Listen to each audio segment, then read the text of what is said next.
Hello everybody, my name is X Factor. Happy New Year to all of you across the world. You guys wanted it, you guys got it. How about some more Battlefield 4 footage playing a map that I don't usually play on Rush? Rogue Transmission, Assaulting Side. Usually it's one of those Alt F4 or pre-rage quit moments because it's so unbalanced for the first two MCOMs. When it comes to the attackers, either you get it off the break with your LAV still standing or your LAV gets wrecked and you never push again. So it's all about making these big suicide pushes, keeping the MCOM hot and heavy, as I didn't realize that there were two more guys there, and he was so excited, he did a flip on that death. So it's one of those things where our squad actually got pushed up on the left side, which is great, but you have to be careful of this ledge. The good news is we have teammates up there. Why do you have to be careful? C4, mortar, things that could just drop on your head and just ruin your push. And always spread out when you're in a squad like that, right? Because one flank could kill you all, and then you're back at spawn. And that's really the downfall of Rogue Transmission, the first two MCOMs. There's quite a few rush maps that have been fixed by DICE, but there's a couple that still need work. The first two MCOMs, the first set, should be the easiest. The attackers should get these 70+% of the time.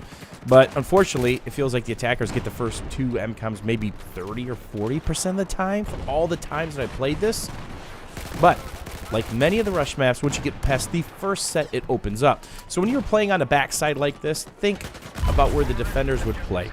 Look at where your team's positioned, your teammates, and think about it for a second. They're going to play the backside of these containers and, of course, these concrete dividers.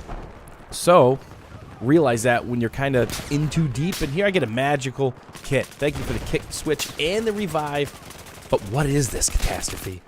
It's an MTAR with a suppressor and a red dot. Not sure what else is on it. So I'm kind of extremely afraid to shoot at long range with this thing, especially out in the field. So something I'm pretty good at with the old RPGG. And then I figure out, wait a minute, if I tap fire this thing like crazy, I actually might kill a couple people. But always know the strength of your weapon. Whether it's something that you equip or a weapon that you change to or something that you pick up. Play to the strengths, don't play to the weaknesses. Do I want to go peeky with a guy 100 meters from me? Absolutely not. If I could sit here and make some calculated shots or close the gap to spray down a couple people at 10, 15, 20 meters, that's the strength of this weapon and pretty much any high rate of fire weapon in the Battlefield series. Play to its strength, don't play into its weakness. Remember, there's more than likely more than one bad guy looking at you. So the longer you have to peek or that time to kill is extended, the more likely you're going to get eaten alive by a sniper or anybody else that has an angle at you, whether it's close, medium, or long range. So a lot of times you actually see me stop firing mid-mag just to get back behind cover, reload, and reassess the situation. Every time somebody on your team peeks, it's like whack-a-mole for the enemy team. So they have to reacquire a new target, and if you're not the target, that bought you time. The heat's off you, you pop back up with full mag, ready to fire, and work another angle.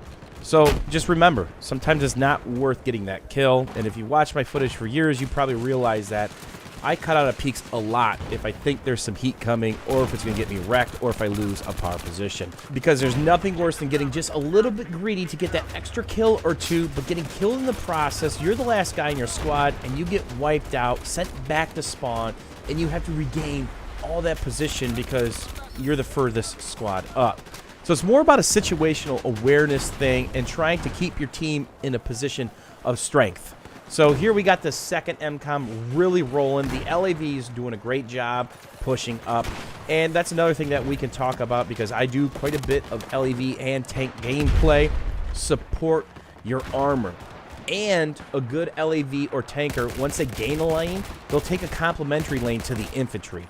A tanker or an LAV pilot's only as good as the infantry that support it, but once that LAV gets pushed up and the infantry fan out, don't let those angles collapse on that LAV. Because then it's just going to get wrecked, and then you're at a minute-and-a-half timer if it's stock timers, maybe longer on some servers, maybe a little bit less, but they've got to regain all that ground, and more than likely there's a ton of open ground, leaving open for Law and Javelin, all kinds of locks and disables. There's no guarantee that LAV or tank will get back to that position. Here's something I've never really done before. I've seen a lot of enemies in the blink of an eye, but play the top of the dish.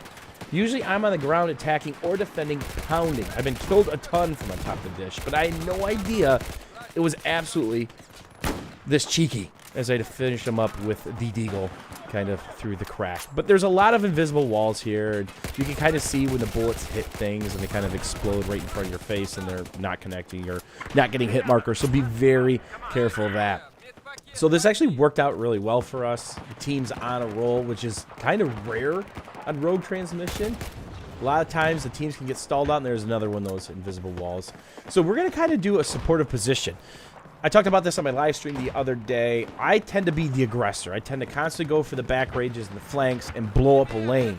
But every once in a while, I'll support a push, or support a power position. If you've got 2 or 3 teammates entrenched in just this dirty spot, it's really going to hurt if you guys lose that spot. I'll sit back and watch an angle. It might not be the most fun thing in the world or the exciting thing in the world, but if you kill that 1 or 2 guys flanking that power position, sure, you get a couple points, but you just did your team a huge solid because they're pushing and they're holding that position of power, and you're gaining ground based on that. And I do this a lot whenever I'm playing Conquest, too. You know, kind of the same thought process as this. What kind of player are you? When you see a flag flash, do you spawn back? Are you that small percentage that takes the risk to go 1v1, 1v2, 1v3, maybe 2v5, where there's a piece of armor? Do you spawn engineer? Kind of the same thought process. You're stopping basically the flag burn. You're stopping the enemy team from getting a foothold or gaining the ticket bleed because they have more flags than you when it comes to Conquest.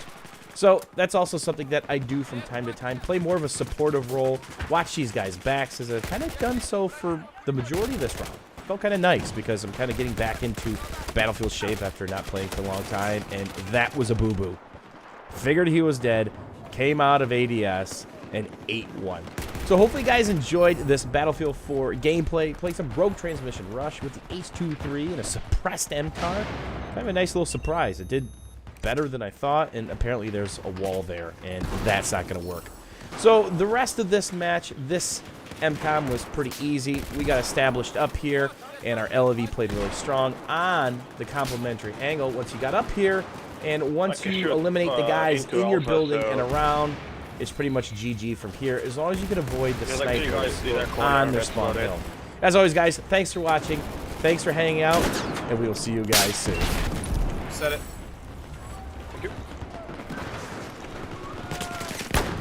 No! Wat hem komt.